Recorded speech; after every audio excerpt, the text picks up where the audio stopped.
is just not it. You can always try and get money and it will cure everything. How are you doing this morning, Mumea Mkaje? Please tell me what's going on this beautiful Monday. What are you doing? Are you taking the kids to school? Are you just up and chilling in bed? Are you already at work? You know, some people even tune in when they are already at work. People wake up really, really early. How are you doing? Niambie, your Monday morning. Mine is, it's easy. Now that I've showered, there's an ache I had. Nakwambia kuzeeka is so funny. Because I woke up just fine, and then I think while I was still lying in bed, like trying to defrost, I turned, and now there's a part, I twisted a part of my shoulder, and it was so painful. And I'm like, damn. Yeah, old age. Anyway, tell me how your morning is coming along. This is the In All Honesty podcast on our TBC radio show that comes to you every Monday morning from 7 to 9 a.m. right here on Instagram Live with you as truly Oliver Roho. Today we are talking about Kenyan red flags. Are there toxic traits that we have collectively as Kenyans? But before I get to it, as you tell me how your morning is coming along, let's check traffic updates. Let me see. I've never even seen this road. This is Langata Road. Okay, I think this is the road I've been looking for all this while. The one that goes to Rongai. Is it Magadi Road? Yeah, I guess it is. But there's no traffic there all the same, if it's Magadi Road that we're talking about. There's no traffic on that road. On Gong Road, it's as clear as day. Very clear, no traffic at all. Mombasa Road, let me see. What is this? Mombasa Road. Mombasa Road is not looking all right around. No, that is very far away. Huko Syokimau is where there's traffic. Otherwise, apart from there, there's really nothing going on Mombasa Road. Let me see. A104, that is Wayaki Way. Wayaki Way, clear as day. Nothing going on Wayaki Way. And Thika Road. Watu wa Thika Road walikata kuhama. Traffic imeshikana and it's a long stretch. I don't know what to do with you guys. I told you to move houses. You refused. And lastly, I want to check up on our Ruaka people. That is Limuru Road. Also very clear. Nothing is happening on Limuru Road. What am I seeing here? No, that's Afida Road. Yes, Limuru Road is clear. Tell me how your morning is coming along. This is the In All Honesty podcast coming to you every Monday morning from right here on Instagram Live. And today we are talking about red flags that we as Kenyans have. Like there are particular toxic traits that we just have that I think will be very detrimental to us trying to get that man first out of State House and us trying to have an overhaul of the entire, let's say, government or the political class. Because I've experienced a couple of things, and the ones I put on my teaser, I've experienced a couple of things, and I'm just like, there's a level of incompetence and nonchalance that we've just normalized when it comes to actually dealing with things. And I just don't think that is right. And I don't see us getting anywhere if this is the behaviors that we have. So do you think there are some red flags that we just have as Kenyans or things that we as Kenyans have normalized that doesn't make sense? Like I said on my teaser, the one experience I had that is really crazy to date is that I learned there's an impromptu event. Like I can book your venue to have my event for a month or so.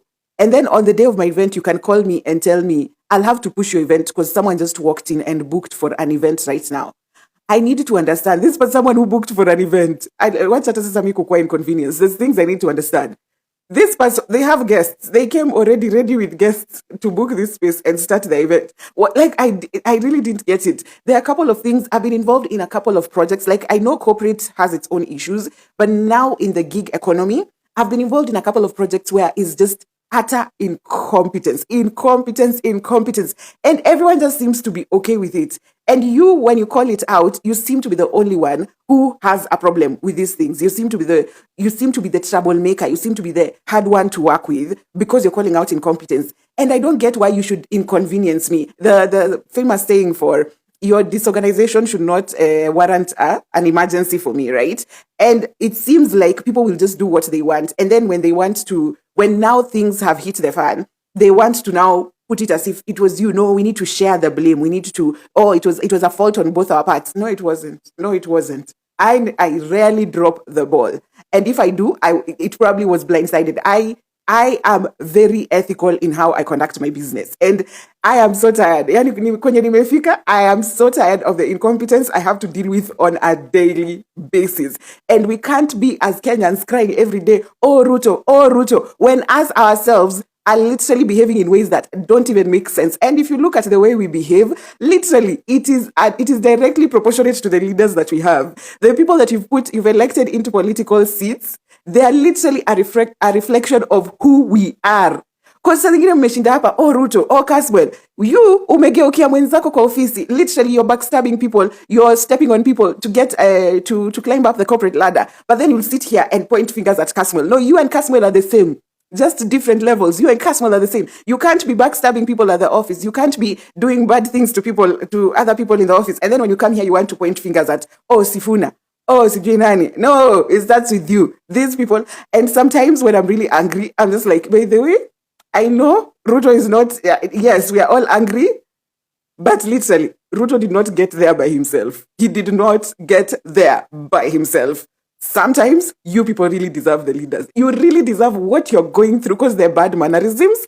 Anyways, we are talking about Kenyan red flags. Are there toxic traits that we have generally as Kenyans that will just hinder our progress in general? And I will start with some of the ones that I got on TikTok. Some people give me some of their thoughts on TikTok, and let me just read that.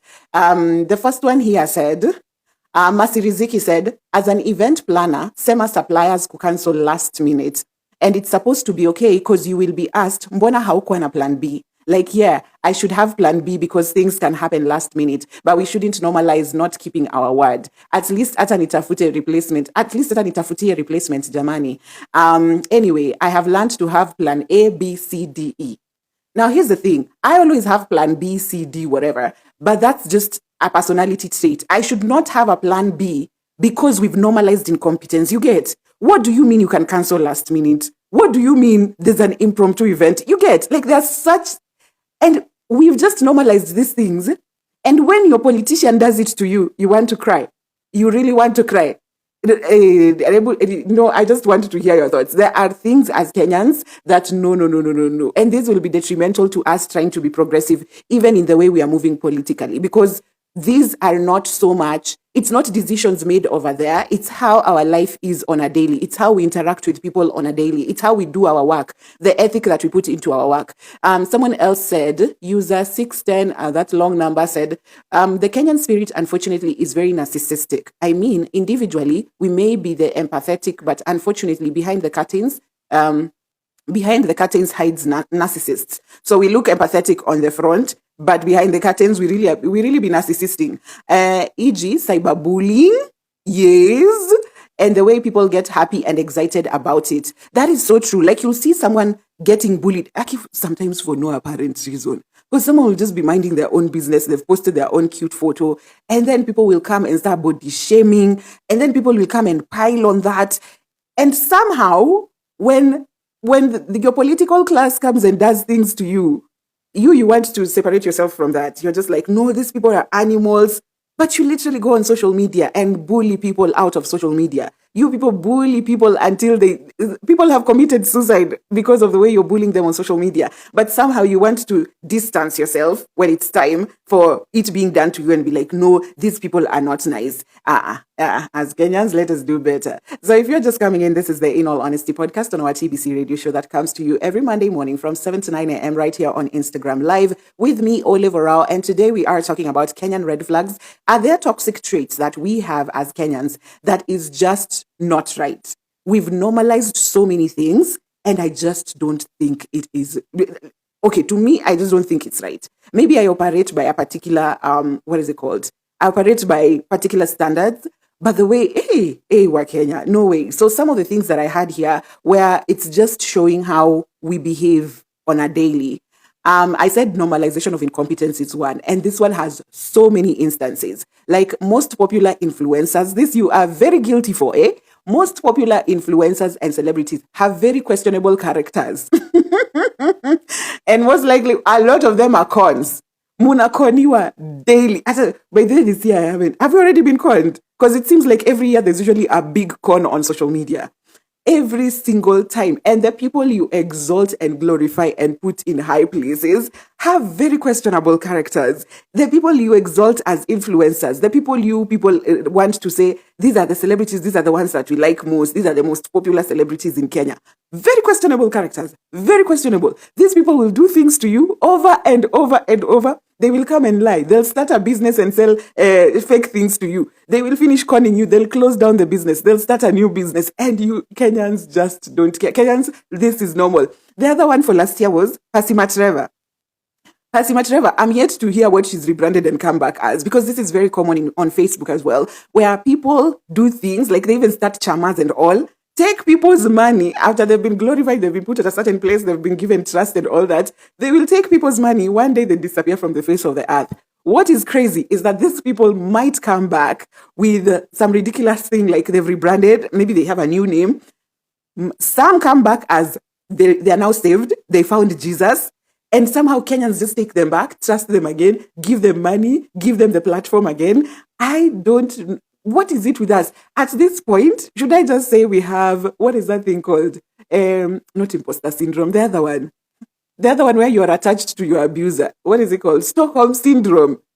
Because, please explain to me like a 3-year-old why you keep getting conned by the same person over and over and over. The other thing, okay, now in corporate, I know most people up the ladder. Let me tell you, if I meet you and I learn you're in corporate, especially particular industries, like let's say agency, this, what is marketing, advertising agencies. If you work in a marketing or advertising agency and you are very high up in ranking in that company, in that agency, I can never trust you. I imagine I can never trust you because the culture in those spaces are very toxic. And for someone to be able to make their way up that ladder, there is no way you're telling me you've not done questionable things. There's particular industries where it is cutthroat. Everyone is a shark. Everyone is eating everyone. So if I hear that you're up the ladder in a particular industry, especially particular companies, I just know, you're not one to be trusted. You cannot be my friend because ain't no way you got there by just being competent and being a nice. Like you can be competent, yes, you can be competent actually, but the things you have to do sometimes to get to higher positions or positions of authority or decision making in particular companies, you really have sacrificed lives. You are this close to killing people because some companies, yeah. So I also know the way you see people on a particular ladder. Sometimes when you see people in a particular industry, this is in corporate to be specific. Reggie Achio saying not keeping time and selective amnesia. Not keeping time was my biggest one. It was my biggest one because this one I've actually, and I understand when you say Kenyan timing. It was all fun and games when it was Kenyan timing. When an event is starting at 7, we show up at 7:30. When it's starting at 7, we show up at 8. That was okay. I've been to events that's supposed to start at 10. At 3, mwenye event hajafika. What do you mean you've kept people here an entire day? What do you mean your event was supposed to start at 6 p.m.? It's now 12 midnight. You are no show. And you're supposed to come in fashionably late. These 4-hour, 5-hour lateness, this is crazy. And then there's no compensation for your time. There is no compensation for your inconvenience because I've realized even just right now as I'm working through many projects, there are people who'll call me for particular projects and they'll be like, oh, so you're supposed to do this and this on this particular day. And I'm like, okay, cool. I am, not that you should only reserve this particular treatment for people who are business or who are in business or self-employed. It should be for everyone. But I'm thinking when I come to attend to you at 8 a.m., you've kept me there, you want to come at 10 a.m. At 9 or 10 a.m., me as a self-employed person, I have another commitment that will inconvenience someone else. So this me respecting of time, especially when it comes to the professional field, can we just not behave stupid? Can we stop? And then this idea of people, have you ever been called to an interview and then the interview was supposed to start at 9 and they've not started at 11 and they want to test your patience, whether you'll be patient enough to work in this role? Keep your job. Keep your job. Ain't no way you are testing me with patience and taking up time that you're not compensating me for. If you said an interview starts at 9, I expect at 9 my interview to start. Don't come here at 11 because you wanted to test my patience. And you're not paying me for these 2 hours that I have waited for you. No, Kenyans, let's be serious. And selective amnesia.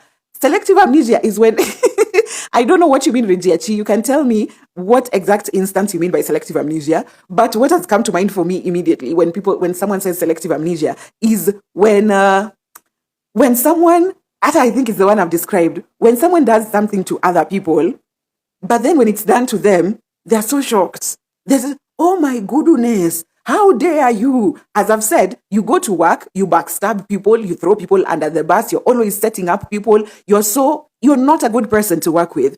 But somehow when Casmuel comes here and says, guys, me, I've joined ODM. Oh no, we've cancelled you. No, no, no, no, no.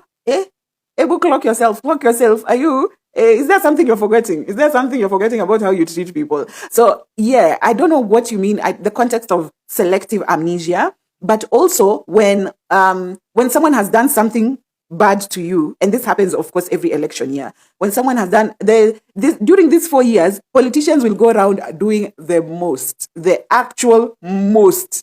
When it's time to campaign, they'll give you 200 shillings, 500 shillings, they'll give you a packet of flour, and all of a sudden, this is a good person. They will bring offerings to the church, and all of a sudden, this is a good person. So I don't know if that's what you mean by selective amnesia, but yes, I do clock it as one of our red flags as well. We are talking about red flags that we have as Kenyans, basically Kenyans' toxic traits. And the traits I mean are collectively. There's things as Kenyans we have normalized that don't make sense. They are not ethical. They are not practical. It is detrimental to our progress. And somehow Kenyans are just sat comfortable in it. And I think you know the meme of the person who's trying to say, the meme of the guy who says, corruption is only bad when you're not involved. But when you're involved, you defend it because you're a beneficiary of it. You get? So a lot of times you see that we've normalized some level of incompetence because if it were us, then we'd gain from it. And I think we've talked about it in another podcast episode where we said that a lot of us are pointing fingers at Casmuel, at Kebaso Morara, because we've not been given the same chance. You given the opportunity to take this money, take this position. Do you want to tell me that you will rise above? Do you want to tell me? So if you've not been tested, we cannot judge your character. If you've not been put through the test, sorry. Regiachi, you are saying, ama a politician does something, alafu a week or two later, we pretend like they did nothing. Then we shame the people who remind us of what actually happened. This is, hey, my Lord, I'm waiting for 2027 so that you people realize that the task we have ahead of us is way more difficult than we make it to be. Because a lot of times, politicians are doing the most, like just right now, someone gave me their contribution to this particular, what is it called? This discussion. And it was like what Ole Sankok has just said. How are you standing in front of people and saying, me, I knew this my wife, I had to make sure she's where she belongs. So every time I made sure she has children, back to back to back, make her pregnant. And this is him actually advising other men. He's telling them, make her pregnant, make sure she's pregnant at all times so that she's not out here trying to go get a job, trying to empower herself, get her own money. So this is something that is being said by an actual politician, someone that you people said, this one is the one we like. And you know what? Why he came to say that is because there were no consequences for what he said first. Do you remember this is the very same person who said women belong in the kitchen? And he said it again in a public platform. There were no consequences. So now, Kenyans, we want to act surprised when he comes back and says, oh, make sure he's pregnant throughout so that she doesn't do anything. You are surprised, eh? We are supposed to hold our mouth and be like, oh my goodness, my jaw is on the floor. No. This person's character is very well known. But somehow they keep saying things. They know there are no repercussions for the things that they say. And you see, even that time when Murkomen was giving shoot to kill orders, he literally knew nothing would happen to him. And as much as it was followed up here and there, what has happened to Murkomen? What has happened to Murkomen? We thought that Waititu is actually in jail. Hasn't he been seen somewhere taking photos and living his best life? There are literally no consequences for things. So Regiachi really clocked it. There are literally no consequences for people who do bad things in Kenya. And that is why people continue doing the things they are doing. Because there's no consequences and people know that. And even young people, sometimes we think that, oh, I'm going to teach my younger person or how to do things in a different way so that they are better people. Here is the thing, because I have interacted with kids a lot, and what I see is they don't take in what you're saying. Kids take in what they hear passively and what they see. Like you'll tell a kid, do not touch that, do not touch that, do not touch that. But the minute they don't listen to you, they will continue to touch it, they'll continue to touch it.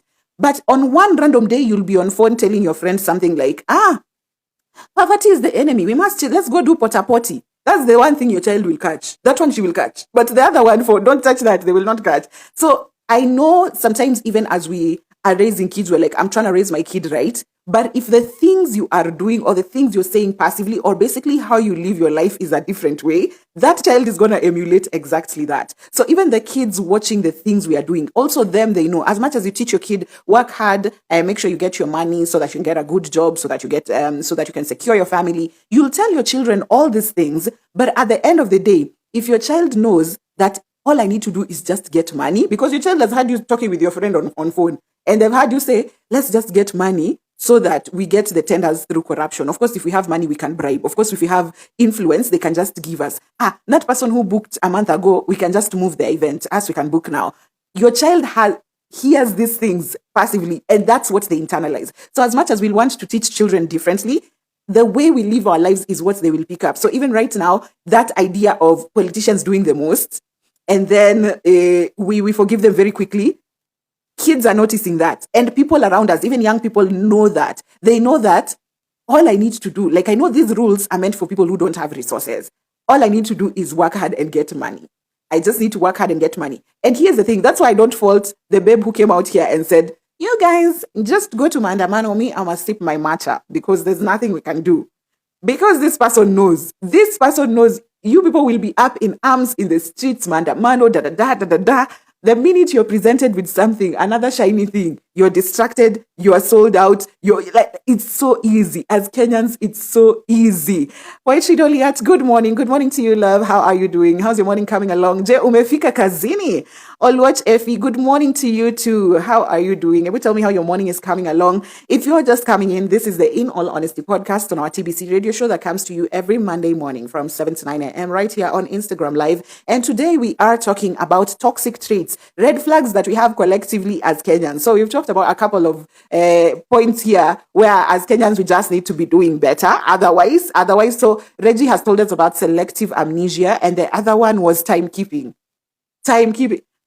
Ain't no way your show is starting 8 hours later. Mtu angeenda kazini amalize kazi arudi show yako na angepata ndio unaanza.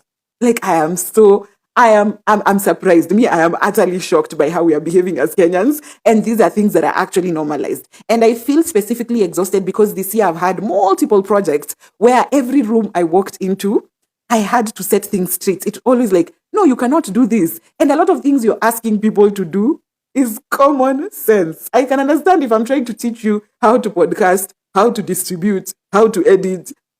I am telling you, I'm booked at 8. Please make sure by 9 I am done because I have to be somewhere else. That's what I'm telling you. As an adult, that doesn't compute for you. Hey, yo. Well, with Doliat, you were saying, Niko kazini napanga as we welcome clients. Sawa, have a lovely day. And I hope you have a fruitful one. Clients wakuje kwa wingi.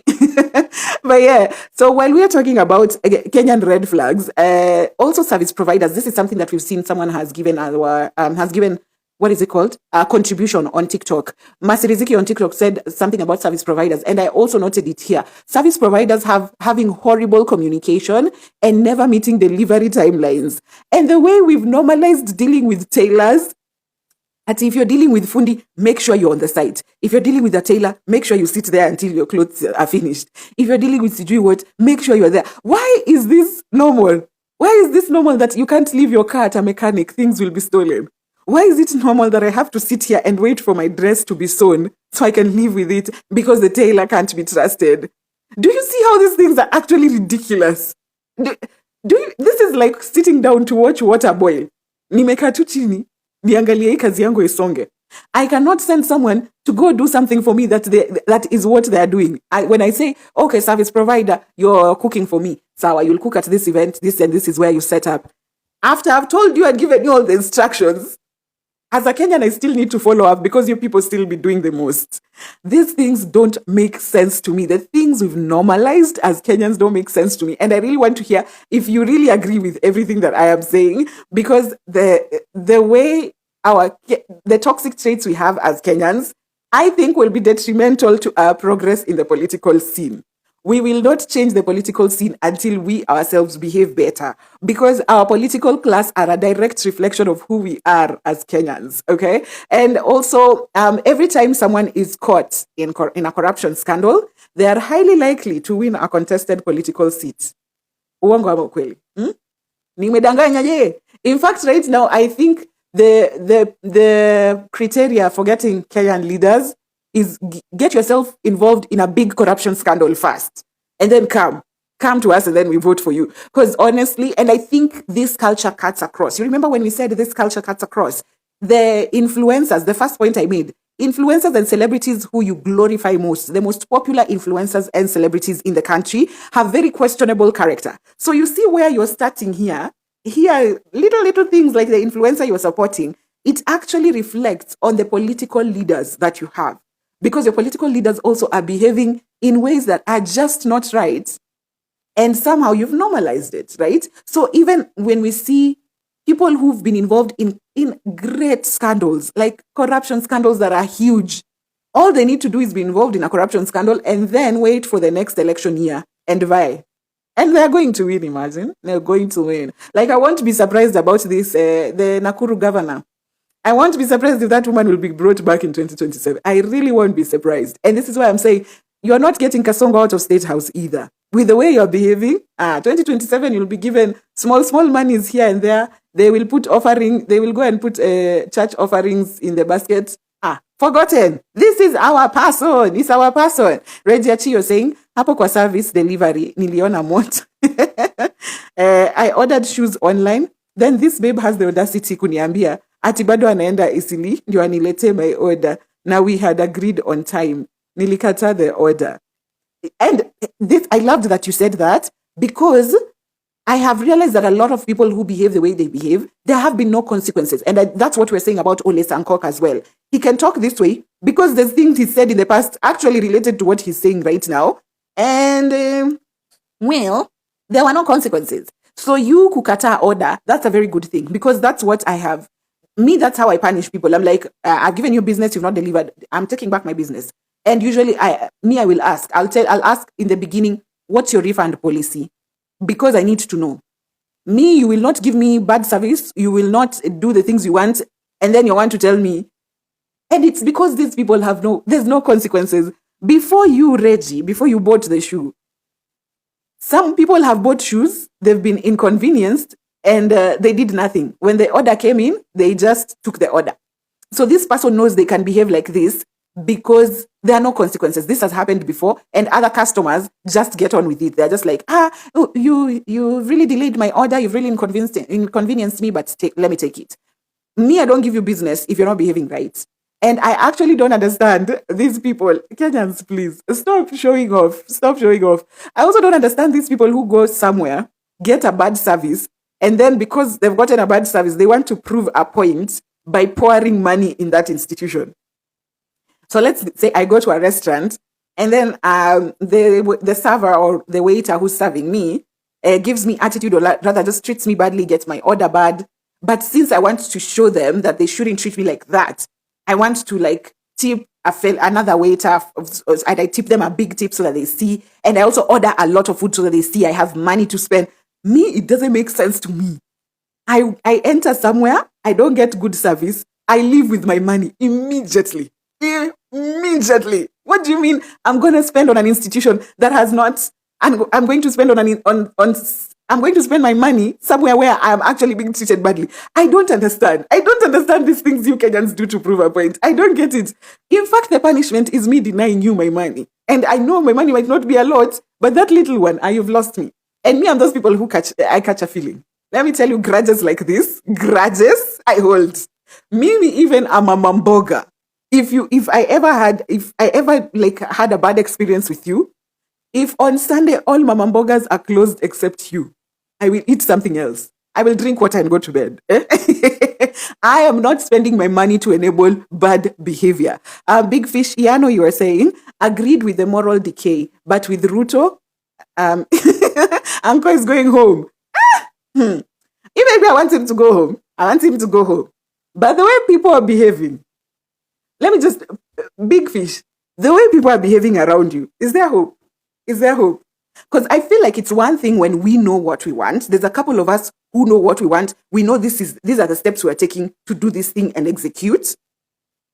And then there are others who will be, because just look at the Mandamano. Just look at the Mandamano this year. We all as Kenyans have agreed, no, we don't want this person. We want him to leave. Tell me why we had goons. And how much do you think goons have been paid? I don't think there's any of them who's eaten more than 500 shillings for a politician. So looking at that, you can see how easily distracted we will get in 2027. And if we are getting Kasongo out of State House, how many of you are you sure are dedicated to getting him out of State House? Because it's one thing when we are all together and we are making noise and we think, oh yeah, this is happening, this is what we're going to do. But are you sure? How many are you? Do a head count and be sure how many we are who are dedicated to everything, to doing anything to get this man out of State House. How many are you? Because me, I'm very happy to say, yes, I count me in, we are going to do, but tuko wangapi? It's an elective position. And he only needs 50% plus one. So you have to make sure you have at least 70%, because we're also dealing with rigging, which we've also normalized. There's corruption, there's rigging, IBC, the entire setup, the whole thing is all political, and there's a way it's all been set up to favor a particular person, and usually they put the person who's already occupying the current seat, right? So with that, how many people are you sure? Are you sure we have? Me, I'm thinking we're working with 70%. Yes, you only need 50% plus one, but let's work with 70%. Let's make sure we have a solid 70%. That way you can even fight the rigging that will be planned for. But if we say we have maybe 51%, you don't know what can be done to half of your 50% within a little time, because we've seen how people switch up. Immediately they're given something. Immediately they're just incentivized by the smallest of things, because I still cannot believe that goons actually came and sabotaged something that was going to help the entire country as a whole. And that is why I'm saying, as Kenyans in general, even when we go to work, the places where we are delivering services and all of that, that culture is there as well. It's not only when we're dealing with the political class. Poetry Dolly Arch, you say, thank you for the well wishes, Olive, and have a fruitful day too. Thank you very, very much. And you continue to say, Regia Cheese, such services piss me off. In fact, I'm for, especially online services, I pay on delivery. I'd want to pay on delivery. And if I experience such things, you can keep your order. Really just keep your order, because what is this? Haven't you done enough? And you know why I hate such behavior is because it inconveniences other businesses. There's small businesses that are actually ethical and behave very, very well. And usually, because of conmanship as well, sometimes you need to pay ahead for these businesses so that they are sure they've secured the order.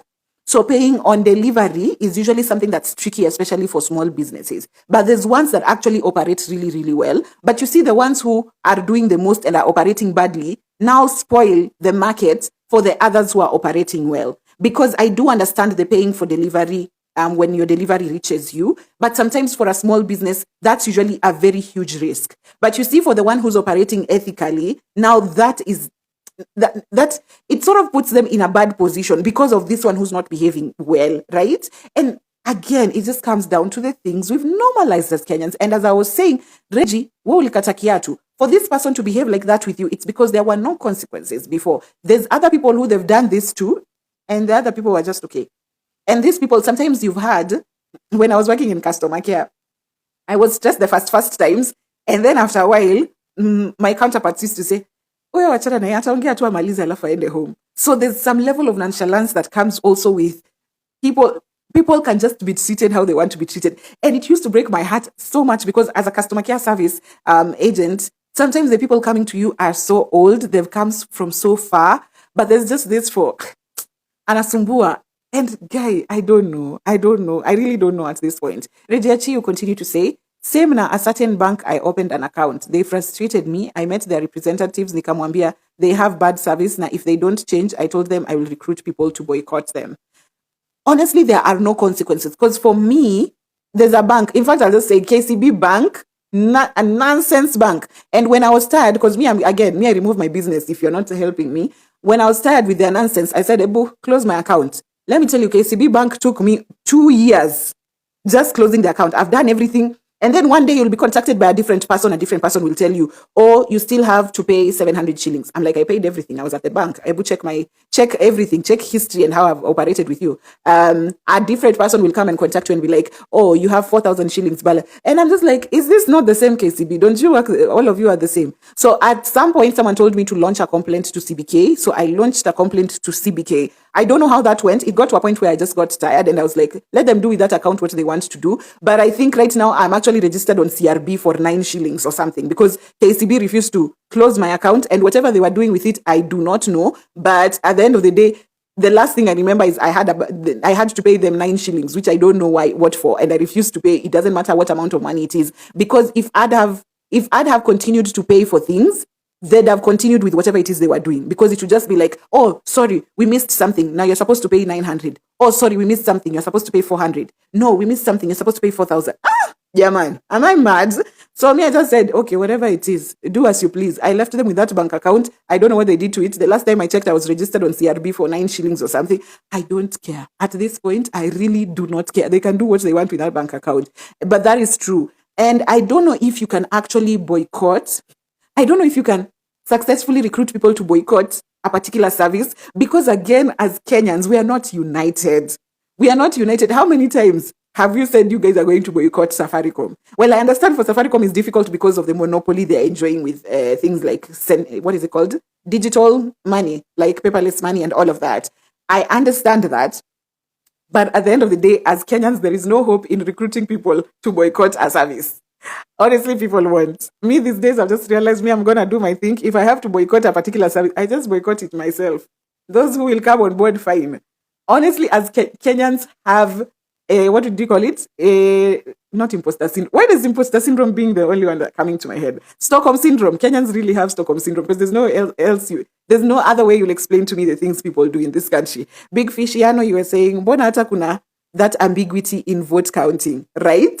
Right? there is so much there's so much games being played in the political scene, especially during the elections. And how you can be sure that we can all have one voice and get one person out is if you're sure we have 70 to 80%. That one we are certain we have 70 to 80% is going to vote for a particular person. Because, the political class also knows how to play its games. Because sometimes it won't be necessarily that you're voting for this person and this like person A or person B. They will bring a person C. So usually another contestant will bring someone else into the scene to split the vote. And so right now, I am not saying it's true, but there is talk that actually Maraga is a plant. He's been planted to split the vote. Now, I do not know how true this is. Please, let's not get into a heated political discussion. We'll get to it when we get to it. But I'm just showing you the science of it. So Ruto can get Maraga, and then Maraga is a popular person who people really like. So a majority of people will vote for Maraga. And if the other contestant was, say, Okia Omtata, if 70% of us were going to vote for Okia Omtata, but then there's now Maraga, who is also as convincing and people feel is also ethical, our 70% might be split in half, right? Another half might vote now for, what is it called? For Maraga, right? And then now Okia Omtata only gets half of the 70% that were to vote for him. Now you see that is split. And then the people who are to vote for Ruto still stay voting for Ruto. And that's how the political game is played. So at the end of the day, you really have to look at the bigger picture, like take a step back and look at it keenly and realize a lot of the times you have to play the game like a politician. It's very easy to come in here and say, oh, we are boycotting, we are doing this, we are doing mandamano. But if you're not playing the game like the politicians, I am so sorry. If you're going to fight with pigs, you have to roll in the mud. And that's something that Kenyans really do not understand. We look at everything from a safe distance. We really be watching things from a safe distance. We give our opinions and then we go back home and sip on matcha. As Kenyans, we're very nonchalant in the way that we behave. Poetry Dolly at you're saying, someone said from next year, the government is about to pour money as they prepare for the campaigns. Watu washaanza kufurahia and are looking forward to eating the money. Are you sure we have the numbers? Are you sure you have the numbers to get Kasongo out of State House? Are you sure? Because usually the the elections, what is it called? The campaigns begin way before the actual campaigns begin, like in 2027, right? So from next year, you'll see them starting to batter people up and spending money and opening a CDF CG where and starting a foundation where and supporting a foundation and taking money to church. So from next year, the games begin, so that by 2027, you're well marinated and you feel like, okay, this person, yes, they were bad, but you see, they've done this and that. You see, they started this project. Why don't we give them a chance to finish the project they started in 2026? You had 4 years. You started a project in 2026. You see, this is how Kenyans just, I'm kwagi. Mnasemanga tu, Yeah, I would like to not use my brain. So thanks. Let me switch it off. So yes, Doliat, I really clock it. From next year, they start pouring money and people are actually preparing to eat the money. I'm sure Nani is defrosting. And Ben Gidai right now is defrosting. He's ready. 2027, Yes, so people are waiting. The people who actually I usually know. There's a time I hang out. I don't know whether it was headed to elections. There's a time I hung out with a group of people, and they were really planning to start like doing. There were tenders or they were to supply things now towards the elections, and people actually start planning for campaign money because it's gonna come in. It's like funding season for NGOs or something. It's crazy business. So I need us as Kenyans to understand the science behind everything that goes behind the political scene, especially when elections are coming up. We have a very distant way of interacting with these things, and then we hold opinions from very shallow information. We are not keen to find out what's the science and how can we counter it. And that is why every election year, it's a surprise. Every election year, oh no, every election year is, oh no, it's such a surprise. Like right now, I've remembered the person asking you to changa for him money. What's his name? Atlo Kenya is saying Ben Gidai defrosting is real. Sorry, wait. You wait for him. Next year, he'll be here. Let me see, Porter. Sorry, I'm choking. With this, my memory, why did I take a break? I'll forget. I've forgotten where I was. But anyway, Atlo Kenya is saying Ben Gidai defrosting is real. Regiachi is saying, what about eat the money and surprise the politician, elect someone different, beat and play them in their own game? This is something that I kept on telling people. I was like, why don't you just eat the money and then not do it? Even the goons, I was like, why don't you take the money and then go home? Why did you have to come and actually cause havoc in Tao? Because no one will beat you. No one will literally beat you for just eating their money. Celebrities and what are they called? Influencers are out here conning you every day. They eat your money and literally you don't beat them. So you can eat the money and then not vote for them. Now, I was given a counter for that argument. I was told that there are people who are, as Africans, we have very strong belief in witchcraft and some sort of like spiritualism. So we believe eating someone's money and then not doing what you promised them, a bad omen will come over you. Like, I don't know, karma will follow you or something. And I'm just like, on that note, we will need to just unlearn religion. We'll need to unlearn a lot of the things that we've been taught up until now as Kenyans, because there's a lot of that now. There's a lot of that belief founded in religion and spirituality. And I don't understand. How come your politician doesn't have consequences for taking your money and doing you dirty? But somehow you'll be punished for taking their money. There are 500 shillings, by the way. You as they took 2 billion, sawa. You'll take their 500 shillings. And if you don't vote for them, where you're standing at a poll station by yourself, no one is checking what you are ticking in that ballot box. Somehow you feel the eyes of the Lord are watching you. Who dig this bit for us? Kenyans. So yes, I was told that's a very good, I've always suggested it, but I was told apparently we are very heavy believers of witchcraft, or rather just karma, like things will come back and get us. So people usually feel like if I've eaten the money, then I owe them the vote, even if you really don't. So I don't know. Hapo kwa uchawi, sijui kama tutafute tu mchawi mwenzetu akaunta uchawi ama I really don't know. Kagwewan, you were saying, sup babe? Hey, sup too. I'm doing well. How are you doing? How's your morning coming along? That's a beautiful mug. Poetry is only art. Oh yeah, thank you. I've had it for a long time. I actually don't change things. The Don Mario is saying, well, I guess influencers are not African. Then, by that logic, what do you mean by they are not African? What do you mean by they are not African?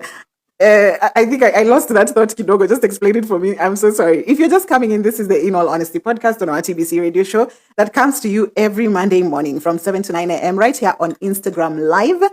And today we were talking about red flags, Kenyans' toxic traits.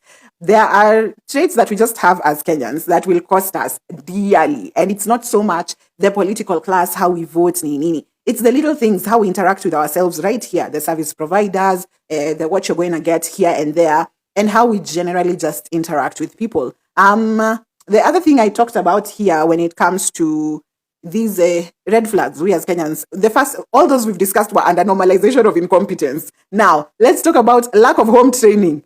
Bad manners too, yani ukufunzwa kwenu. Where were your parents when people are being taught regular manners? Yvette Wanzu, hey girlie, how you doing? How's your morning coming along? What's up?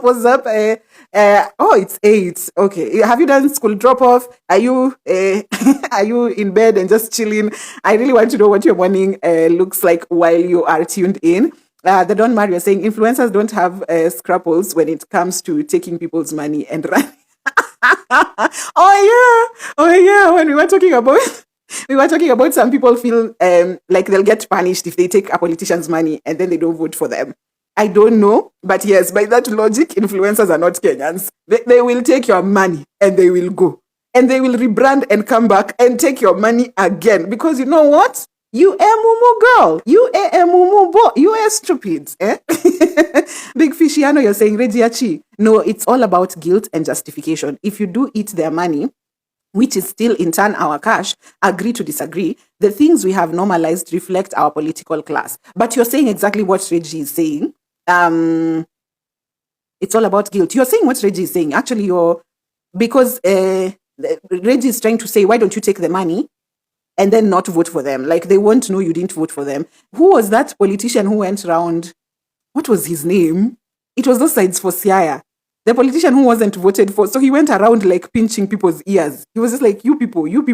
And you've seen some of the politicians who've gone, and when the votes are being counted, they have a family of 7 and they have 3 votes. That means even your entire family did not vote for you. And if you can't clock who in your family hasn't voted for you, can you imagine how much more difficult it would be for you to know who didn't vote for you if you ever give people money? So I think you and Reggie are actually saying the same thing. We also have normalized whatever it is that is being done in the political class, and it's from our own behaviors. It's the way we do things. Yvette Wanzu, you're saying we've closed school today, so tunakula tu crisps kwa nyumba. Hey, Elsa Majimbo was found shaky. I'm folding the laundry as I tune in. Love it. So I'll figure out how we can do this so that it's easier to stream, because I also know if you're going about your business, like being on Instagram Live might be taxing. But yeah, love it. So lack of home training. When we talk about Kenyans' toxic traits, hey, this one is very personal to me. The first one here I had was mean girl culture in different places. I promise you to date, there is no room I have walked into where someone wasn't mean to me for no apparent reason. No reason at all. You see that behavior for people coming together and looking at you and oh, she thinks she's all that. I just walked in. I don't know you. You don't know me. What is this mean culture, mean girl energy we have as Kenyans? Every space sort of has cliquey behavior where people are just picking on other people. And when we began this episode, we actually talked about cyberbullying being one of the things. It's something that was said by one of the responses that we got on TikTok. Yes, user 610 said, the Kenyan spirit, unfortunately, is very narcissistic. I mean, individually, we may be empathetic, but unfortunately, behind the curtain hides narcissists, e.g., cyberbullying, and the way people get happy and excited about it. That's exactly what I'm talking about. Kenyans have mean energy. There's this let's pick on this person energy, and it doesn't matter what space you're in, you'll always find that experience. And hey, woe unto you if you're the kind of person who's easy to pick on. Maybe you're the kind of person who minds your own business. You're never sometimes, and I think for me it's always been so weird, because sometimes people think you're worth picking on only because you're socially awkward. And when you're socially awkward, you walk into a room and you struggle so much to like start a conversation, to introduce yourself, and you come out as very meek. But when you approach people with fear, I don't know why Kenyans' first instance is to think you're being unaringa. You're being proud. You think like you don't belong here. You think this is too much. You think this is too low for you. I beg. I just said hi. I don't know you. I'm trying to learn your name right now. So there is this, we have mean girl energy in so many spaces, and we see it even with cyberbullying. And the way when someone is being cyberbullied, other people get excited and just come. They just come to either pile on or just laugh, kiki about this person getting bullied. And as Kenyans, we've normalized it, and it is fun and games until it's happening to you. Because I have seen people online being being a content creator is funny. It's funny as hell because I have seen people online, and sometimes people think you have too many comments to note who are the haters, and sometimes the hate turns back on the hater, and the way they can't handle it, the way they crash and burn. I was like, why are you dishing out medicine that you cannot take yourself, sir? Why? So let me just read some of the comments that have come in here. Yvette Wanzu, you are saying, let's normalize taking their money and not voting for them. They can't punish a whole constituency. I hope we learn this. And I hope Gen Z goes home and runs master classes for their parents, because I've realized Gen Z are the only ones who will get things into our parents' thick heads. Yes. Stress them. Tell them. Yes. So yes, we can actually take their money and vote for them. But then you realize I don't know what we will do for us to be able to dismantle that belief for Nitarogwa, or something bad will happen to me if I've taken someone's money and not done what the money was supposed to do, or what I promised to do with the money. So I honestly, there's someone here, who was it? Reggie in the beginning said we also have selective amnesia. Because why is it that there's no karma for me going to destroy someone's business in town, but there is karma for me taking the money and going home and not doing what I was paid to do? Help me understand. There's no karma in disrupting people's businesses, in killing and beating people. That one, hiyo uchawi haitakushika. Hiyo ni sawa. But then, if I take this person's money and I don't go beat up people and spoil businesses in town, then something bad will happen to me. Oh yeah, help me calculate. Help me do the math, because even the chemistry has refused. Hey! Bri Njoroge, you are saying, that mean behavior sucks and clicks, to be honest. Ni kama high school, and yet people are grown-ups. I find this so odd. Me, that I've never understood. I've never understood this high school primary behavior that grown-ups literally have. And to date, I promise you, there is no room I have walked into where I didn't find a random hater. Someone I have never met before, never seen, and they'll do anything to frustrate me. Na mtu sikujui, sijakufanyia chochote, nimekusalimia tu. Kenyans. At Lo Kenya, you are saying, huku ni wapi? Mean girls at our big ages. Imagine it happens so much, and I'm just like, and somehow you're expecting to gain popularity. But yes, mean girl is another thing that we have very much normalized. And if you don't see it, if you're not in social spaces, then you'll see it a lot on social media, where we pick one person and they're being bullied. And even if you're not participating in the bullying directly, there's a lot of passive excitement around it, sharing it, nini. So there's all of that, but there's a lot of bullying, mean girl energy everywhere as Kenyans. I think it's here. Is it here? I don't know if we put it here. Lack of home training. But you remember, even when Trump started deporting people, you remember the Kenyans who came out by themselves even before the money was promised, and they were like, they're going to tell on their fellow Kenyans to be deported. So you tell me, what is this? Like, what is this? What really is this? And you really think we have the numbers? You really think we have the numbers to get Kasongo out of State House? I am losing hope by the day. The more I interact with people who are just senseless, I'm just like, another one bites the dust. Every time I meet a mean person or a stupid person, I'm just like, we've lost another one. So if in my head we have 20 people who are to not vote Ruto, every time I meet a stupid person, I'm like, okay, now we have 19. I meet a senseless one, I'm like, oh, now we have 18. I meet a mean girl, I'm like, oh, now we have 17. Because you can't tell me that this is your behavior in real life and that you'll think critically when it comes to the bigger issues. Big Fish, Iano, you are saying, now we normalize taking their cash. In turn, we create an environment which incentivizes stealing. They won't ever have guilt as it's a norm, which ends up hurting us normal Kenyans. Iano is in class. He's looking at the bigger picture.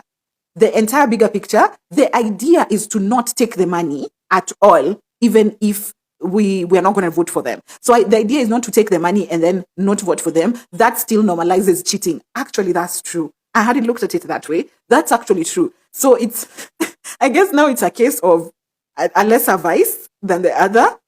But I'm just thinking, okay, then don't take the money. Don't take the money. But if you have to take the money, you don't have to vote for them. That's what let's say that, Bas. Let's say that, because I understand that sometimes people are in very tight spots, and you see that's why they exploit the poor. And that is why they need more poor people, so that you can accept small change to do stupid things. So if you are the poor that is being used, first of all, it is very degrading that we are referring to you as the poor. So start working hard and be better. So as the poor, you're being used for these things, and you'll be given 500. Honestly, goons were given 200, 500 shillings. 500 shillings in 2025 won't even last you 2 days. You're going to feed an entire family. I'm just like, okay, fine. You needed the 500 today. Fine. But if you take it, you don't have to do what you've been paid to do, which is actually destructive. But yes, I get what Big Fish Iano is saying. It actually will now normalize stealing, which we are now experiencing from the influencers online, who are opening new businesses every day and just stealing from you and rebranding and stealing again. Thank you so much. I hadn't seen that perspective, but yes, okay. Big Fishiano, you're saying don't take the cash, which would have supported the moral decay. Don't take the cash. I understand now. I actually hadn't seen that, so thank you so much. The Don Mario saying, I learned something from my sis. I noticed every time she walks in a room with a bunch of other women, she dishes out compliments like machine gun. Oh, machine gun. It calms the room way down.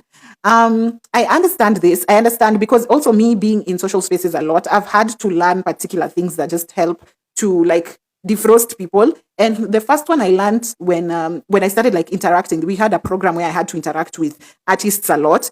And I realized the first time I hugged an artist, the first time I met them, we both sort of became easy around each other. So then I realized, because I'm a no contact person, hugs are never not in my realm of choices. But then the first time I hugged someone and I realized, all of us felt easy after that. Now these days I hug people. I hug people first. Even if I don't know you, if I meet you, I'll hug you. And that sort of defrosts something first. So it's a simple icebreaker. I don't know how it works, but I've realized it works. Whatever your sister is saying, you go in and start giving compliments, I get it.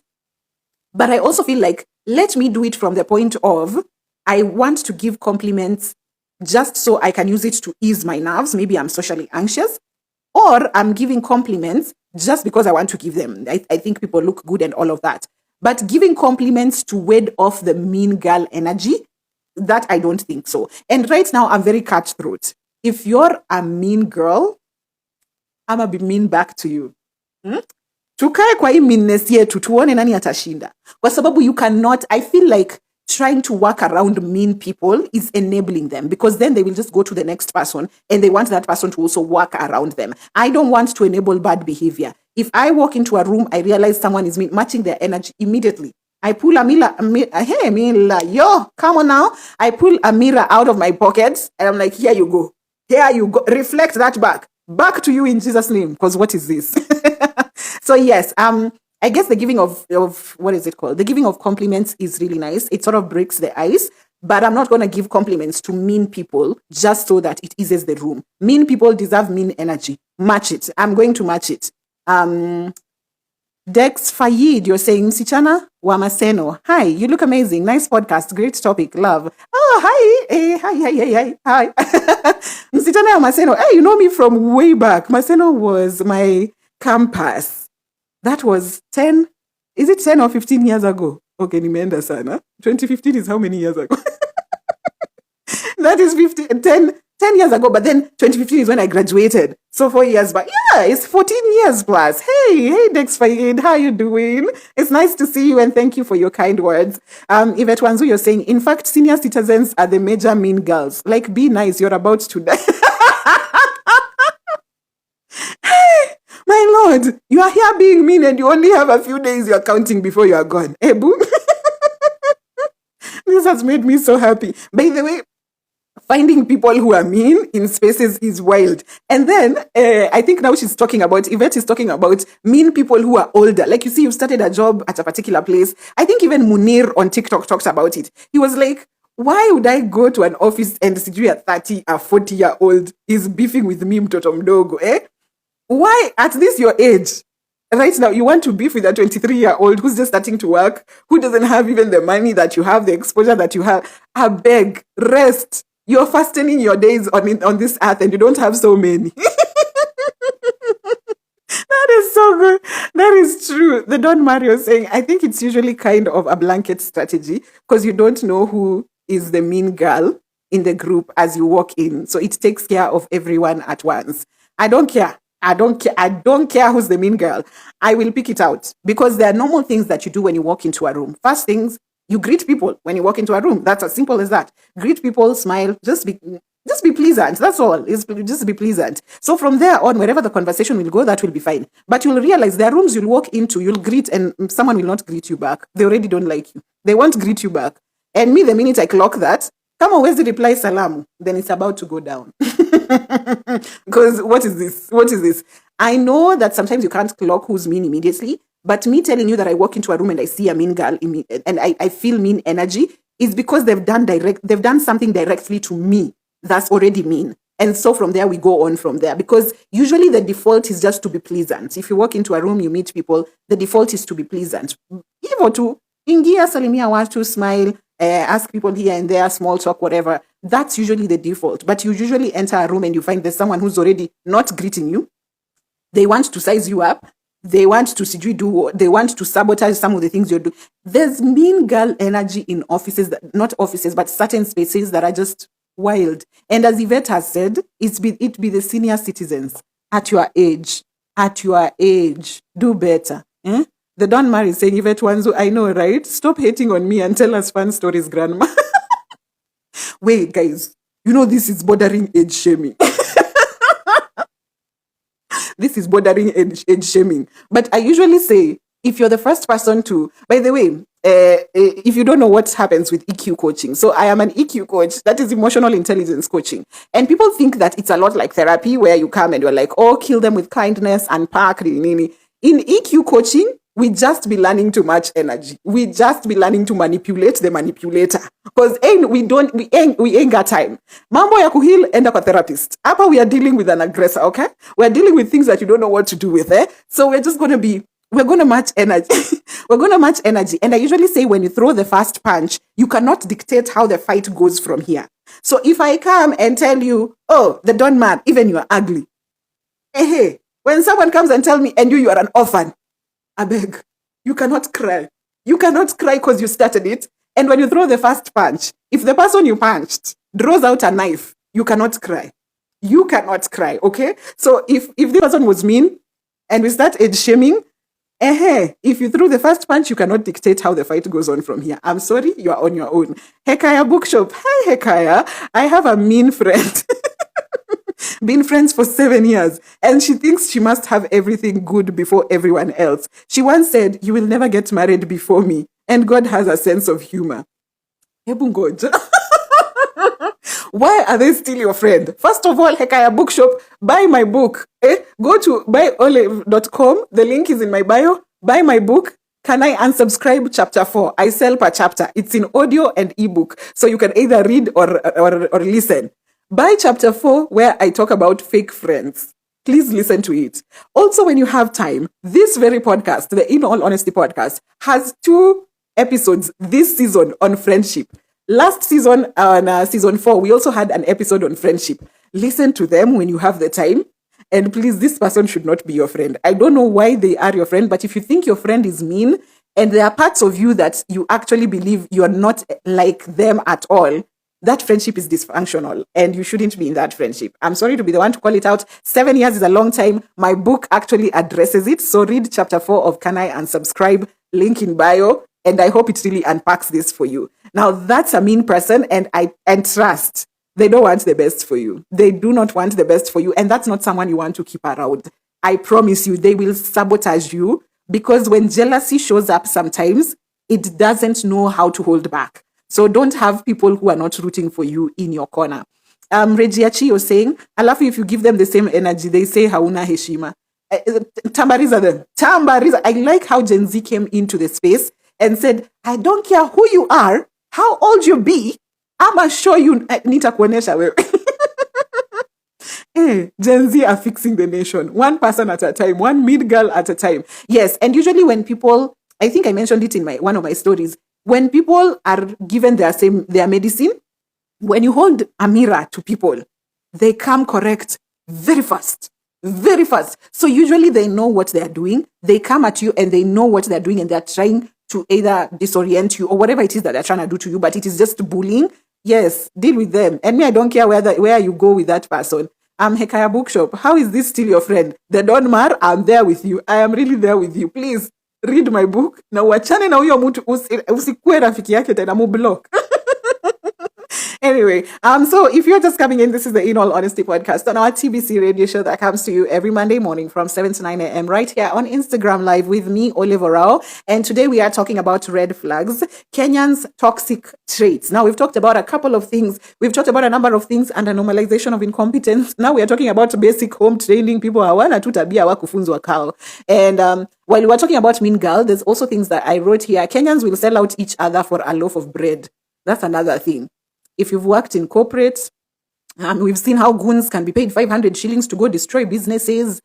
You mean girl energy, like sasa huyu rafiki ya Hekaya. What are those? You want to get married?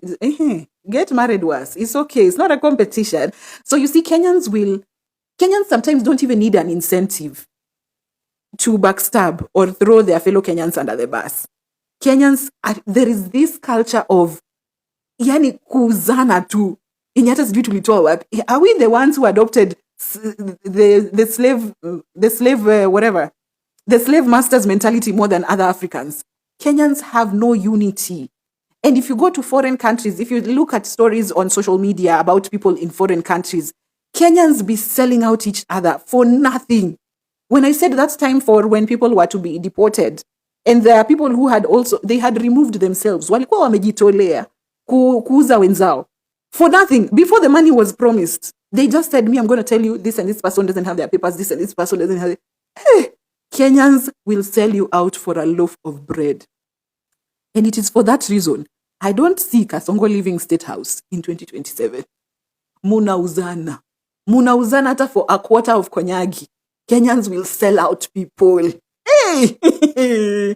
And also, we were talking about timekeeping and bootlicking. I think bootlicking is related to selling out. Because you just see the bootlicking that happens, especially in corporate, and the bootlickers never get promoted. Their salary is never raised. Because like the last place I worked, there was this mean girl. Mean! Now, msichana, when after I left, I learned of their salary. I didn't believe it. I was like, this girl was just surviving on peanuts na masengenyo. How was she even feeding? Because ain't no way. Hey. Anyways, let me read some of the comments that have come here before I read, not our confession per se, but we had a contribution, so that will close for us. Mossy Naturals. That's Mossy Naturals. Hey, at Hekaya Bookshop, they might take your man to win. How are they still your friend? Hekaya unaskiza. Everyone is telling you. Leave that person. Hekaya Bookshop, you say, these days I put her where she is supposed to be. So recently I said I asked you for money. You say you don't have. Sai, you have opened a bookshop in the Moi Avenue CBD. Imagine I cut off, guys. She has felt it. So you see, it was competition. It was like proper competition. I hope you've said you've cut her off. And I like that. I really like that. So now you can live in peace. Because keeping people who are not rooting for you around you is very detrimental. And for spiritual people, they have something they talk about there. But me, I know it's just not right. You don't want energies of people who are not rooting for you. If anything, they are so competitive, they might sabotage you. And you really cannot trust them. Labda hata next maandamano, watu wakilipwa, goons wakilipwa, atalipa goon wake ya masquerade akuje nini shop yako. You really never know. That's right, by the way. Kenyans hatuna unity. As Kenyans, we really don't have unity. Eva Coxie, you are saying, Hiyo Kwanzana is the highest expression of scarcity mindset. That's why it doesn't take much to betray each other. Everyone else sees our abundance apart from us. That's true. That's true. And other people can clock your gift before you clock it. And that's where the nini comes in. That's where is it the competition, the jealousy, the whatever, these other feelings come in. And just be friends. If you're someone who really works on yourself and you want to be a better person, befriend people who are also working on themselves. Leave people behind who want to just die with. But me, I'm usually like that. Go be like that somewhere else. Eva Cox, you continue to say, Bootlickers in corporate are just into booty. Ni matako tu walipenda. Waseme tu. Kwa sababu, what is this? That is so true. Because sometimes there's no incentive. There's really no incentive for them booty licking like that. Or they just like the smell of shit. And would tell me, hey, fun fact, this is the Don Mar saying, even bosses do not like said booty lickers. Talk about one-sided relationship. Here is one thing I keep on telling people. And this is something I've observed in every company I've worked in corporate. Bosses don't like booty lickers. They hate booty lickers. I'll tell you for a fact, as someone who gives people grief, as someone who has not been liked by many of my bosses because of how I stand on business and I really be calling out nonsense, my bosses would prefer to have me because they know you have a stance. Bosses usually know that booty lickers don't have a spine. And that means they can be bent either way. So bosses are usually very keen to have booty lickers in their corner to use them to do their dirty jobs. And once they're done, they'll discard them for the next one. And booty lickers are very cheap. Because tell me, hujaongezwa promotion, hujaongezwa pesa, right? And you're doing all this work. It's simple. Even me, if I had the chance, you are a tool that I can use for my dirty work. And once I'm done, go. So you'll see the fate of bootlickers is usually the same. They'll work diligently for a particular person. They'll backstab everyone around them for this boss. And then at the end of the day, once their work is done, or maybe even the people that the boss wanted to ward off are all gone, then they'll be let go of. And the boss will procure another bootlicker who again is cheap. So they're really not going on a loss. Yeah, so bosses don't like bootlickers either. It means if you're not loyal to your fellow people, how can I trust to be loyal to you? And I've seen this multiple because I've worked in foreign companies, companies owned by foreigners a lot. And I've seen how bootlickers just have the exact same fate. And they usually think, oh, let me pander to this Chinese, let me pander to this Mzungu, and then, I'll get the... I don't think they think of getting fruits. Honestly, it's just a kink. Like the way Eva has said, it's just a kink. They really just be liking booty. Ain't nothing else. Hakuna ta incentive. Rono Kipkemboy, you're saying, always act like a jangile. Be fearless. Eh? Kuwa jangili town. Kwa sababu you will die. Utakufa vibaya na kurumia. Anyway, we are talking about red flags, Kenyans' toxic traits. This is the In All Honesty podcast that comes to you every Monday morning from 7 to 9 a.m. right here on Instagram Live with me, Olive Orao, and we are almost finishing up. So I want to read a contribution that we got, and then basically it's not a confession. But this particular topic, if we went down confessions, I'm sure we'd have so many. But yeah, so this person just gave me basically what I would say would be the conclusion to this podcast, and I think it would be nice. Let me read the Hekaya bookshop before I go on. Naandika notes, guys. At Mosi Naturals. These days, I don't talk about anything personal because I realized anything I tell her that's about to happen doesn't work. By the way, I'm donating her as a friend. Mbona unatudonate here, please? Keep her or discard her somewhere and someone will look at her, please. Don't donate to us. Naomba husi to donate here. And that's usually like a spiritual thing. Anyway, this podcast, if I'll ever get to do it again with guests and all that, I'll call other people who have a spiritual perspective so they can tell you how these things actually work. The jinxing is real. When you tell them about nice things that are happening in your life, they just don't work out. Ati hamtaki bestie, guys. Mi sitaki bestie. Hapana, naomba nijitoe. Aya, let me read what would be our confession, rather our contribution to the topic today. Being late is not cute. I'm just from the prompt and OMG. First on the list Kenyan time. I don't know what they wanted to say there. First on the list. Oh, sorry, it's me who doesn't know how to read Pole. First on the list is Kenyan time. What do you mean you are 2 hours or 3 hours late to an event and you think it's cute? I said time is really a disrespecter. Like time not keeping time is disrespecting people directly. I genuinely believe that. I genuinely judge and not support content. Those get ready with me that the creator is saying they are an hour late. You and your bad behavior is not tolerated around me. Style up and respect people's time. Hey, by the way, last time when I was complaining about time, someone clocked me when I did a video for a friend. When I was getting late for a date. Naomba munisamehe. It doesn't happen often. And also how we navigate, how you get to navigate like friendships with things like time. For someone like me who's very strict about time, is for the friends who I know time blindness kidogo. Usually for them, there's no pressure around it. Like I might get to, what is it called? I might decide to get there late because I know they'll be late anyway. Or there's other things I usually do because I don't want the anxiety. I say I'll meet them there. Because sometimes you agree that we meet together and then go to a place together. But sometimes I know there's a friend who kidogo has time blindness, but me, I'm very strict on my time. So I'm just like, because it will give me anxiety and I'll hurry you up and then tutakosana. Why don't we just meet at the venue or whatever it is that we are going? So we'll meet at the destination. Usually a game changer. That's just a pro tip for people who are friends and your friend is time blind and you are time conscious. Higher. 2, selective amnesia. Our politicians are the same people who murder, kill, abduct, threaten, and squander resources. Yet they still have supporters. People who still don't rally against them because they have money, influence, or just because their pastor told them to do so. All of a sudden, in some instances, they are saints just because he donated money for a good cause. They are not good people and definitely not good leaders. Also, why the fuck would young people fight the government and then go on and support people who have grown and benefited from the corruption of the government? Case in point, Summertides and Mood, the Nganya being launched. Like there is story Nganya na Summertides. Okay. And 3, classicism. That is self-explanatory, affects even how we choose and see leaders, not by merit, but by what they own and how much they have to offer in terms of handouts. Rich people get better treatment, are not held accountable for their actions because of their money. Classicism is a big issue in Kenya, and Kenyans, we have so many things. See classicism, see colorism, see, what is this other one? Beauty, what is it called?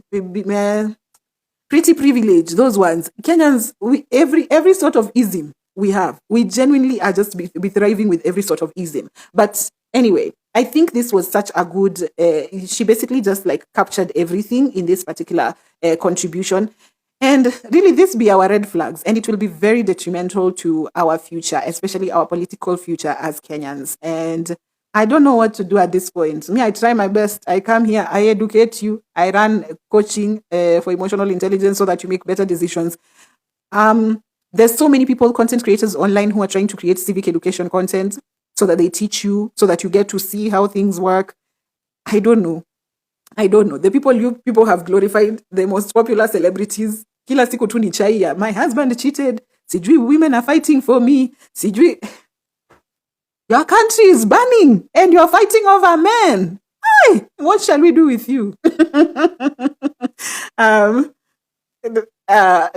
missed a couple of minutes, so I'm trying to get them. I read them before we close up. Hekaya, you said Nandika notes. I think I read that. And then you continue to say, Hamtaki bestie guys. The Don't Matter Misema Hekaya bookshop. Don't even donate to charity, that one. We don't want.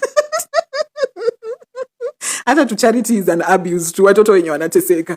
Hekaya bookshop, you say, Akibasi, I will wrap her as a gift. Mwache tu hapo kwa barabara. I'm sure someone will okota them. They'll find someone like them. By the way, at Olive, please print a few hard copies so that we can place them on our bookshop. The book, so what people do not know is that my book inaendelea. Haijamaliza kuandikwa. So I am selling it as I write it. And so once it's complete, the intention is to have 10 to 12 chapters. Once the book is complete, then I'll do a hard copy. But right now, I'm literally writing it as I go. And I also told myself, I don't want to sit and... the essence behind the book was so I could document what can help people. Like you see right now, we have EQ coaching, and EQ coaching is a bit pricey, but usually I want people who cannot afford EQ coaching to also have guidance on what to do or have insight. And so I decided to document the lessons and everything that you can learn from different things in my book. And then that's why I sell it per chapter. So we have the option of selling per chapter. But once the book is complete, I will definitely print hard copies so that people for hard books can also have them. But the initial picture was that you can afford the chapter that you're dealing with. So I'm saying, let me explain.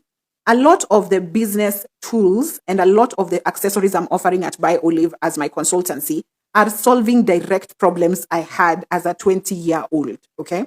So as a 20-year-old, let's say I've gotten fired. I don't know how to deal with that. Like I need some guidance. So I need some insight into how to deal with losing a job.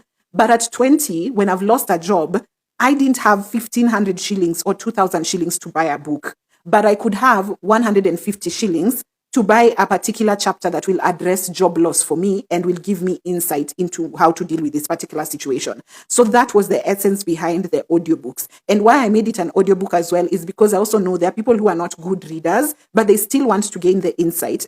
Hence, hata why we are on a podcast right now. Utapata kuna mtu nikieka hii kitu yote as text nieke mahali. There are people who will read. There are people who won't read. They just want to come on and listen to me. So the people who are also listeners more than they are readers can also have a point. You can also like get access to this insight. And that's why my first book is actually a self-help book. I'll do more books where it's just story time, short stories and fun things. But as for now, that was the essence of the book. But nimeenda, nika explain. But basically once the book is complete, yes, we'll print hard copies. And thank you very much for the offer. Hekaya Bookshop, yes. That way no one will guess what's inside the book. Oh, ukim rap. That brings us to the end of our episode today. It's been a good one. Hello to keep time. Very nice, very nice. I really like it. This has been the In All Honesty podcast on our TBC radio show, coming to you every Monday morning from 7 to 9 a.m. right here on Instagram Live. And today we were talking about Kenyans' toxic traits, or rather, what are the red flags that we have as Kenyans? I think we've covered it. Pretty much we've covered it. Thank you so much for your contributions. I really, really appreciate it. The conversations are usually so much fun.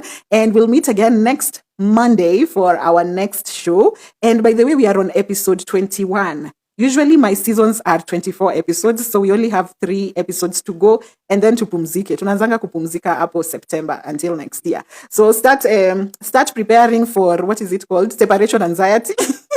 Because the minute I finish a season like this, it's just usually, Olive, so what will we do now? Listen to the episodes again. Yeah? Listen to the episodes. I can now have time to write the book and finish the book faster so that you guys also have you have something to indulge in. But at the end of the day, yes, that's all. And remember, everything we're talking about here is something that I'm also culminating in my consultancy, which is byolive.com, which is Africa's first emotional intelligence hub, where we just help people with dilemmas, solving problems very fast. I said, I hated when I was young and I have a problem and then I go to someone, they tell me, go read The Monk Who Sold His Ferrari. The Monk Who Sold His Ferrari is full of parables. I don't know what they are saying there. Yeah, so at the end of the day, it's quick, fast solutions that are quite practical.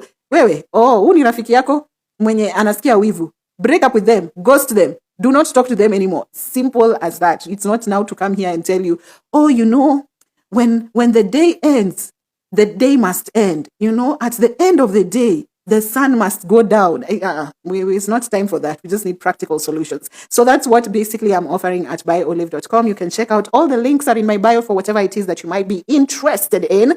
But until next Monday, thank you so much. Rono Kipkemboy, you're saying big up to you too. Hekaya, you're saying sasa ya mwisho, invite us. Ya mwisho gani? Oh, by the way, I do a live for closing season 5. Sindio, like live audience. I like you. Picasso, I like you. Yes, I'll think about it actually. And thank you so much. Until next week. Unajua tuliambiwa tumemaliza our quota for, what is it called? Copyrighted music. I usually play it for about 30 minutes. So not 30 minutes, about 30 seconds. And then you add it to your playlist. We're getting our music off Spotify. We started the episode with Sabuni and Roho by Yaba featuring Hat the Band. And now Serro actually has a new album out. So I'll play it until Instagram says, enough. You are doing too much. Can you leave it? So Serro has a new album. Please listen to it. Add it to your playlist. It's a lovely album. It's a work of art. Is a passion project, is everything, but Serro is just everything. So until next week, bye. You have been lovely. See ya. This is Chizi by Serro. I hope you enjoy it.